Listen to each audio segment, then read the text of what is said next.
Discovery palace Vediyappan தயாரிப்பில் எழுத்தாளர் பாஸ்கர் சக்தி இயக்கத்தில் வெளிவந்த ரயில் திரைப்படத்தினுடைய வீடியோ விமர்சனத்தை இந்த எபிசோடில் பார்க்க போகிறோம். அதற்கு முன்பாக இந்த தளத்தை இதுவரை சப்ஸ்கிரைப் பண்ணாதவங்க சப்ஸ்கிரைப் பண்ணுங்கள், லைக், கமெண்ட், ஷேர் பண்ணுங்கள். ஸோ விரிவான விமர்சனத்துக்கு ஸ்டே டியூன் வித் அஸ்.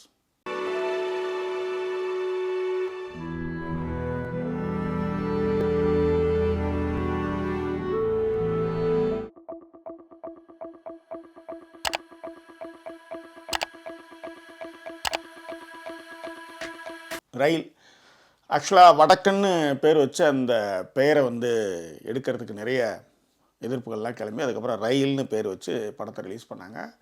நான் யூகே கிளம்புற டைமில் அந்த படம் ரிலீஸ் ஆச்சு, அதனால் பார்க்க முடியல. அதுக்கப்புறம் ஓடிடியில் வந்த பிறகு இந்த படத்தை பார்த்தோம். சரி, இந்த படம் எப்படி இருக்குது அப்படின்னு பார்க்கலாம். அதில் இந்த படத்தினுடைய கதை என்னென்னா, குங்குமராஜ் முத்துசாமி அவர் தான் நாயகன். முத்தையான்ற கதாபாத்திரத்தில் நடிச்சிருக்கிறாரு. அவர் ஒரு எலக்ட்ரிஷியன்.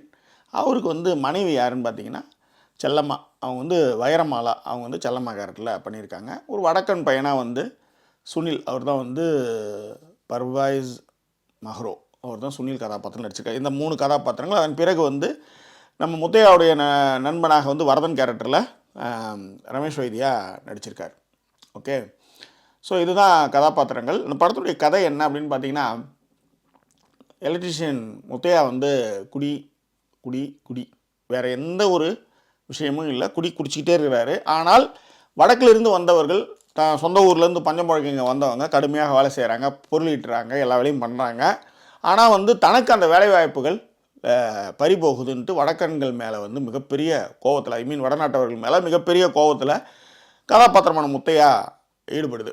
இதுக்கு கொஞ்சம் செத்தல்லி போடுற மாதிரி வரதன் கேரக்டர், அதாவது நம்ம ரமேஷ் வத்தியாவும் அதை செயல்பட்டார். ஆமாண்டா, நம்ம ஊரில் நம்மளுடைய வாய்ப்புகள், வேலை வாய்ப்புகள்லாம் காலி பண்ணிடுறாங்க அப்படின்னு சொல்கிறாங்க.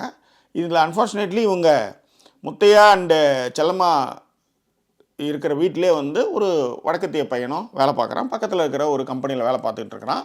ஸோ இந்த மாதிரி ஒரு சூழலில் போயிட்டுருக்கும்போது ஒரு எதிர்பாராத சில சம்பவங்கள் நடக்குது. அதில் முத்தையா மிகப்பெரிய அளவில் முத்தையா குடும்பமும் பாதிக்கப்படுது. அதுலேருந்து அந்த குடும்பம் மீண்டு வந்ததா இல்லையா அப்படின்றது இந்த படத்துடைய கதை. முத்தையா கேரக்டரில் குங்குமராஜ் நல்லாவே பண்ணியிருந்தார்.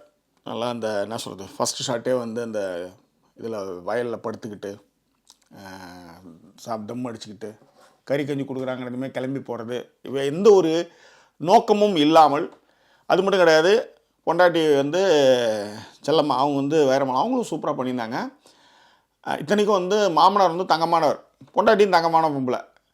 காசு கேட்டால் கொடுக்குற அளவு, கோயிலில் ஹெல்ப் பண்ணுற அளவுக்கான ஒரு சூழலில் இருக்கக்கூடிய முத்தையா குடி குடிச்சிட்டு இந்த மாதிரியான விஷயங்கள்லாம் பண்ணிகிட்ருக்காரு. ரொம்ப நல்லாவே அந்த எல்லா கதாபாத்திரங்களும் சூப்பராக இருந்தால். அந்த பாட்டி, அந்த காது கேட்காத ஒரு பாட்டி, அந்த கேரக்டர் கூட ரொம்ப நல்லா பண்ணியிருந்தாங்க. எலக்ட்ரிஷியன் வேலைக்கு போயிட்டு அங்கே ஒருத்தர் சொல்லார்ல, நீ நீ என்னைக்கிட்ட வர சொன்னான்ட்டு, அவரும் சூப்பராக பண்ணியிருந்தார். ஸோ இந்த மாதிரி எல்லா கதாபாத்திரங்களும் சிறப்பாகவே பண்ணியிருந்தாங்க. ஸோ இந்த படத்தினுடைய டெக்னிக்கெல்லாம் பார்த்தீங்கன்னா ஜனனி அவங்க தான் இந்த படத்துக்கான மியூசிக்கு. ஒரே ஒரு சாங் எனக்கு ரொம்ப பிடிச்சிருந்தது. கேமரா தேனி ஈஸ்வர் இருக்கிற பட்ஜெட்டை வச்சுக்கிட்டு சிறப்பாகவே பண்ணியிருந்தார். எடிட்டர் நாகூரான் ராமச்சந்திரன், அவரும் சிறப்பாகவே பண்ணியிருந்தார். ரைட், டெக்னிக்கலாக படம் ஓகே தான்.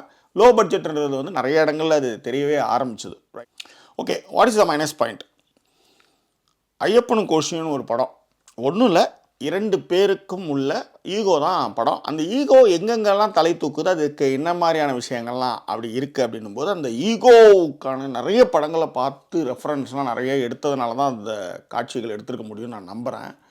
அவ்வளோ சூப்பராக இருக்கும். பாஸ்கர் சக்தி ஒரு எழுத்தாளர், நிறைய கதைகள் எழுதியிருக்கிறவர், நிறைய வாசிப்பு அனுபவம்லாம் இருக்குது. அவருடைய முதல் படம் அப்படின்னும் போது எப்பயுமே நான் ஒரு என்ன சொல்கிறது, ஒரு முதல் படத்தில் ஏதாவது ஒரு ஸ்ட்ராங்கான ஒரு விஷயத்தை சொல்லணுன்றதுக்காக அவர் இந்த சப்ஜெக்ட் எடுத்துருக்கிறார். அதாவது வடக்கன்ஸ் நம்மளுடைய வேலைகளை எடுத்துக்கிறாங்க அப்படின்னும் போது அதுக்கு அவர் கதாபாத்திரங்கள் அமைக்கும் போது என்னென்னா, இந்த குடிகார கதாபாத்திரம், இலக்குகளே இல்லாத ஒரு கதாபாத்திரம் இருக்கு இல்லையா, அது அதுக்கு என்னென்னா, இப்போ இருக்கிறவங்க அத்தனை பேருமே குடி குடிச்சிட்டு தான் இலக்குகளே இல்லாமல் இருக்கிறாங்கன்ற மாதிரி. ஏன்னா முதல் படத்தில் ஒரு தமிழ் சமூகத்தினுடைய பிரதிபலிப்பாக ஒரு நாயகனை காமிக்கும் போது அது இந்த மாதிரியான கதாபாத்திரம் இப்படி தான் சொன்னால் தான் அதை எடுக்கலாம் அப்படின்ற மாதிரி அவர் எடுத்துக்கலாம். மேபி எனக்கு அது கொஞ்சம் உறுத்தலாகவும் விஷயமாகவும் இருந்தது. ஏன்னா வேடியப்பன் ஒரு பதிவர் சந்திப்பாங்க பண்ணும்போது வேடியப்பன் சொன்னார், தயாரிப்பாளர், குட்டி குட்டி பசங்க அங்கங்கே குடிச்சிட்டு இருக்காங்க போகிறாங்க அப்படின்ற மாதிரி சொல்லிட்டு இருந்தார். ஆனால் உண்மையிலே அவர் ஒரு படம் எடுத்திருக்காரு, அவர் பார்த்த பார்வைகள் வச்சு பண்ணலாம். ஆனால் தமிழ்நாட்டினுடைய மக்கள் தொகையை கம்பேர் பண்ணும்போது 1%, 2% அந்த மாதிரியான விஷயங்களில் இலக்குகள் இல்லாமல் இருக்கலாமா கோசரம் மற்ற யாரும் கிடையாது. இப்போ வந்து ஆகஸ்ட் 3 கூட ஒருத்தர் வந்து பிஜேபி ஆளக்கூடிய மாநிலங்கள், அதாவது கர்நாடகா, உத்தரப்பிரதேஷ், பஞ்சாப், வெஸ்ட் பெங்கால் எல்லா ஸ்டேட்லையுமே பார்த்தீங்கன்னா அந்த ஆல்கஹால் கான்ட்ரிபியூஷன் வந்து டேக்ஸை வந்து எந்த அளவுக்கு அவங்களுக்கு வந்து அள்ளி கொடுக்குதுன்றதும், தமிழ்நாடு இந்த 5 மாநிலத்தில் தமிழ்நாடு எந்த இடத்துலையுமே வரலன்ற ஒரு ட்விட்டையும் அவர் வந்து போட்டிருந்தாருன்னு வச்சுக்கோங்களேன். ஆனால் நம்ம வந்து சொல்லும்போதே எப்படின்னா குடியை வந்து ஊற்றி கொடுத்து இவங்க வந்து வளர்க்குறாங்க அப்படின்ற மாதிரி தமிழக அரசு மீதான குற்றச்சாட்டுகளும் சரி, அந்த மாதிரி விஷயங்கள் இருக்குது. இந்த பாத்திர படைப்பும் வந்து குடி குடிச்சிட்டு இலக்குகளே இல்லாத ஒருவன் அப்படின்ற மாதிரி தான் இருந்தது. பட் ஆனால் ஓகேவா, இந்த படத்தினுடைய மிகப்பெரிய மைனஸ் பாயிண்ட்டாக அந்த விஷயத்தை தான் நான் பார்க்குறேன். கதாபாத்திரத்தை வேறு ஏதாவது ஒரு விஷயத்திற்கு ஒன்றும் இல்லை, ஒரு வேலையை ஒன்றும் இல்லை, நான் ஒரு வேலைக்கு போகிறேன், நான் 100 ரூபா ஒரு இடத்துல கோட் பண்ணுறேன், 10 ரூபாய்க்கு வேலை செய்கிறேன்னு வரான் அப்படின்ற மாதிரியான விஷயங்களை நீங்கள் பண்ணியிருக்கலாம் அப்படின்றது என்னுடைய அபிப்பிராயம். Right, okay. What is a take away அப்படின்னும் போது, இந்த படம் இதை குறித்து சோஷியல் மீடியாவில் நிறைய பேர் பேசியிருந்தாங்க. ஓகே, ஸோ அப்போ சோஷியல் மீடியாவில் பேசும்போது அதுக்கு வந்து குடியை வந்து இந்த அரசு வந்து ஊக்குவிக்குது, அதை வந்து முன்னாடி எடுத்துகிட்டு போகுது அப்படின்னு எப்பயுமே இந்த சங்கிகள் உறுப்பு இந்த மாதிரி ஏதாவது ஒரு விஷயம் வந்து அதை அரசு மீது ஏதாவது ஒரு வன்முறையாக தெளிக்கிறதுக்கு இதை வந்து யூஸ் பண்ணான்னு வச்சுக்கோங்களேன். ஒரு நீயானா எபிசோடு கூட இதனோடு பார்க்க நேர்ந்தது. அப்போ வந்து ஜிஆர் அப்படின்றது வந்து 17 வயசில் இருந்து பள்ளியிலேருந்து கல்லூரிக்கு போகக்கூடிய சதவீதம், அது இந்திய அளவிலே பார்த்தீங்கன்னா வெறும் 25% தான். இந்திய அளவில் வந்து 25%. ஆனால் தமிழ்நாடு வந்து 17 வயசுலேருந்து கல்லூரி படிப்புக்கு போகிற 25 வயசுக்குள்ள யங்ஸ்டர்ஸ் வந்து 46% பேர் வந்து போகிறாங்க. அவர் என்ன சொல்லுவார்னா, அதில் அதாவது டெல்லி வந்து சுற்றுப்பட்டில் இருக்கிற எல்லா கிராமத்தில் இருக்கிறவனும் அங்கே வருவான் டெல்லிக்கு. அங்கேயே வந்து பார்த்திங்கன்னா 27% தான். அங்கேயே ரொம்ப கம்மி தான் ஆக்சுவலி டெல்லியே. ஆனால் இது நம்மை விட அதிகமாக இருக்கக்கூடிய பொருளாதாரத்திலையும் மற்ற விஷயங்களையும் அதிகமாக இருக்கக்கூடிய சைனாவில் 43% தான். அதை விட தமிழ்நாடு அதிகமாகவே இருக்கிறது. இதற்கு இன்னொரு விஷயமா, இப்போ இந்த வாழைப்படத்தில் எத்தனை பேர் வந்து படிச்சுக்கிட்டே வேலைக்கு போகிறாங்கன்ற ஒரு விஷயம் இருக்கும். அவ்வளவு கஷ்டத்துலையும் இங்கே படிப்பு வந்து ரொம்ப முக்கியமாக ஒரு விஷயமா இருக்குது. படிப்பு அதனால தான் வந்து பார்த்திங்கன்னா இந்த ஜிஆர்ன்றது சைனாவை விட தமிழகம், அதுவும் தமிழகம் வந்து முழுக்க கிராமங்களை சார்ந்த ஒரு நாடு.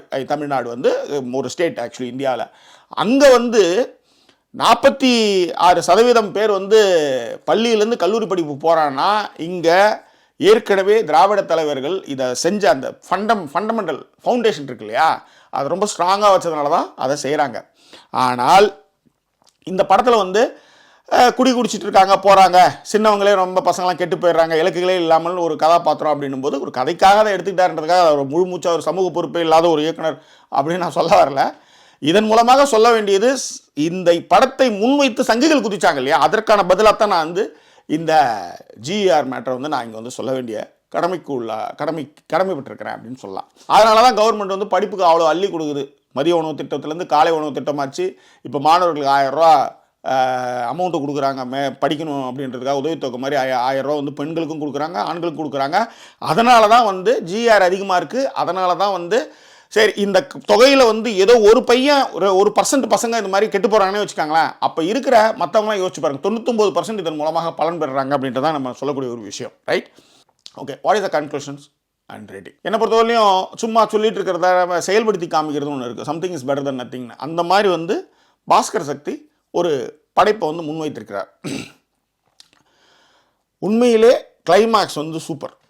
இதில் அந்த படத்தை எவ்வளோ படங்கள் ரிலீஸ் ஆகுது, எவ்வளோ நண்பர்களுடைய படங்கள் ரிலீஸ் ஆகுது. இந்த படத்தை நம்ம பேசுறதுக்கு காரணம், இந்த படம் வந்து அப்படியே ஒதுக்கி வைக்க முடியாத ஒரு படம் தான். ஏன்னா கிளைமேக்ஸ் ரொம்ப நல்லா இருந்துச்சு. ஏன்னா நிறைய உலக படங்கள் நம்ம பார்த்துருக்கோம், இருந்து போய் கடைசியில் அந்த கிளைமேக்ஸில் நம்ம வந்து கைத்தட்டு வரும். அப்படியான ஒரு படமாக தான் இதை பார்க்குறேன். இது ஷார்ட் ஃபிலிம்க்கு அனுப்புகிற மாதிரியான ஒரு கதை தான் இது. ஒரு நல்ல ஒரு விஷயத்தை லாஸ்ட்டில் இருக்கிற ஒரு 10-15 நிமிஷத்துக்காக நீட்டி முழங்கிட்டு போகிறாங்க அப்படின்னு நம்ம சொல்கிறோம் இல்லையா. இது கேரளாவில் இருக்கிற நிறைய படங்கள் அது மாதிரி இருக்கும். உலக திரைப்படங்கள்லாம் எல்லாம் இந்த மாதிரியான வகையை சார்ந்தவைகள் தான். அதனால் எடுத்த வகையில் இந்த படம் வந்து சிறப்பு. ஆனால் கதாபாத்திரத்தை வடிவமைத்த வகையில், ஏன்னா வந்து ஓகே, அவன் வந்து இந்த மாதிரி விஷயம் பண்ணுறதுக்கு அவனுக்கு இப்படியான விஷயங்கள்லாம் இருக்குது அப்படின்றதுக்காக சித்தரிச்சிருந்தாலும் கூட அது வேறு மாதிரி பண்ணியிருக்கலாம் அப்படின்றது என்னுடைய அபிப்பிராயம். ஓகே, பாஸ்கர் சக்தி நான் முதலாக வந்து மெரினா பீச்சில் காந்தி சிலைக்கு கீழே ஒரு பூவரச மரத்துக்கு கீழே நீலகண்டன் அவர் தான் வந்து தினகரனில் இருக்கும்போது நானி படம் வந்தபோது சினிமா விமர்சகர்கள் அப்புறம் பத்திரிகையாளர்கள்லாம் வச்சு பாரதி தமிழ் வந்தாங்க. அப்போ ஒரு பேட்டி எடுத்து வந்து பார்த்துருக்கேன், சந்திச்சிருக்கேன். அதன் பிறகு வந்து ஞானியுடைய அந்த அவங்க வீட்டில் நடக்கிற கேணி அந்த கூட்டத்தில் அவரை பார்த்துருக்கேன். நிறைய பங்களிப்புகள் அதில் பண்ணியிருக்காரு. அதன் பிறகு அவர் நான் நிறைய இடங்களில் பார்த்ததே இல்லை. அதன் பிறகு இப்படி ஒரு விஷயத்தோடு அவர் வந்துருந்துருக்கிறாரு. சூப்பர். ஆனால் இதில் கவனிக்கப்பட வேண்டிய விஷயம் என்னென்னா, முதல் படம் மாதிரியே இல்லாமல் வரதன் கேரக்டரில் நம்ம ரமேஷ் வைத்தியா பண்ணியிருந்தார். சிறப்பாக பண்ணியிருந்தார். அதுவும் வந்து அந்த நிறைய கொஞ்சம் ரிலாக்ஸ் ஆக்கிறதுக்கு அவருடைய காமெடி வந்து பெருதுணையாக இருந்துச்சு. அவர் பேசுகிற ஸ்லாங் எல்லாமே ரொம்ப நல்லாவே இருந்துச்சு. ஆனால் ஒரு ஊரில், அதுவும் வந்து ஒரு லோக்கல் ஊரில் ஒரு பையன் இறந்துட்டானும் போது அது ஒரு அனாதை போன மாதிரி நம்ம ஊரில் இருந்ததே இல்லை. அக்கத்தூர்லையாவது 4 பேராவது வந்து ஒரு பெட்ரோமாக்ஸ் லைட்டாவது கட்டிடுவான். அந்த போர்ஷன் இருக்குல்ல படத்தில், அந்த பணம் எடுத்துன்னு வந்து வச்சதுக்கப்புறம் ஒரு அரை மணி நேரம் வந்து ரமேஷ் வைத்தியா இவங்களாம் வந்து பயந்தாங்கன்ற மாதிரி ஒரு உண்மையிலேயே அந்த போர்ஷனை கட் பண்ணி தூக்கிடலாம். மறுநாள் வந்து பத்தல் போகிறதுக்கு மோளம் அடிக்கிறதுலேருந்து வர்றதுலேருந்து ஷார்ட்டாக வச்சுருந்தாலே போதும். ஏன்னா அது வந்து பெரிய இடைசெருகலாக அந்த படத்தை வந்து நாஸ்தி பண்ணுறதே அந்த அவ்வளோ பெரிய சீன் தான் வச்சுக்கோங்களேன். அது எதுக்காக அதை வச்சாங்கன்னு தெரியல.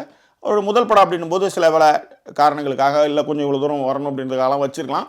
பட் அது வந்து உண்மையிலே நல்லாவே இல்லை. அந்த சீன் வந்து அந்த படத்தினுடைய ஆன்மாவே கெடுக்குது. கிளைமாக்ஸும் சரி, மற்ற அதற்கு முன்பாக அந்த குழந்தைய வந்து ஒரு குடிகாரன்ற போர்வில் அந்த குழந்தைய கிட்ட விடாத விஷயங்களுக்கான லீடுகளாக பின்னாடி வச்ச விஷயங்களும் சரி, எல்லாமே சூப்பர். இந்த அரை மணி நேரம் இருக்கு இல்லையா, பயந்தான் போனால் வந்தால் அனாதையாக கிடக்குது, இவர் அங்கேருந்து வந்தார், இவர் பயந்து வர்றாரு, அதெல்லாம் வந்து செம காமெடியாக அமைச்சூர்த்தனமான ஒரு காட்சி அமைப்பாக தான் அது இருந்தது அப்படின்றத இங்கே நான் பதிவு பண்ணுறேன். மற்றபடி கிளைமேக்ஸ் நெகிழ்ச்சியாக இருந்தனால இந்த படத்தை பற்றி ஒரு பேசுகிறோம். அது மட்டும் இல்லை, ஒரு அந்த ஒரு விஷயம் ரொம்ப நல்லா இருந்தது. இன்னும் வந்து பஞ்சப்பழக்கம் நம்ம எல்லாமே பூமிக்கு பஞ்சப்பழக்கம் தானே வந்துட்டான்ட்டு அந்த வெளிநாட்டில் வேலை செஞ்சவர் வந்து சொல்கிறார் இல்லையா, அந்த கருத்து இந்த படத்துக்கு வந்து கண்டிப்பாக தேவை. இந்த மூலமாக ஒரு விஷயத்தை ஒன்று சொல்கிறீங்க இல்லையா, அது ரொம்ப நல்லா இருக்குது. அதுக்காக தான் இந்த விமர்சனத்தை நம்ம முன்வைக்கிறோம். அதனால் ஒதுக்க முடியாத அளவுக்கு படம், ஆனால் அதுலேயும் சில காட்சிகள் அமைச்சர்தனமாக இருந்ததையும் நம்ம சொல்லியாச்சு. பார்த்துருப்பீங்க. இந்த படம் குறித்து உங்கள் கருத்துக்களை இருந்தாலும் அதை பின்னடங்களில் தாராளமாக தெரியப்படுத்துங்க. இன்னும் வேறொரு எபிசோட் உங்களை நான் சந்திக்கிறேன். அது ஒரு நன்றி கூறிய உங்கள் ஜாக்கி சேகர். நன்றி, வணக்கம்.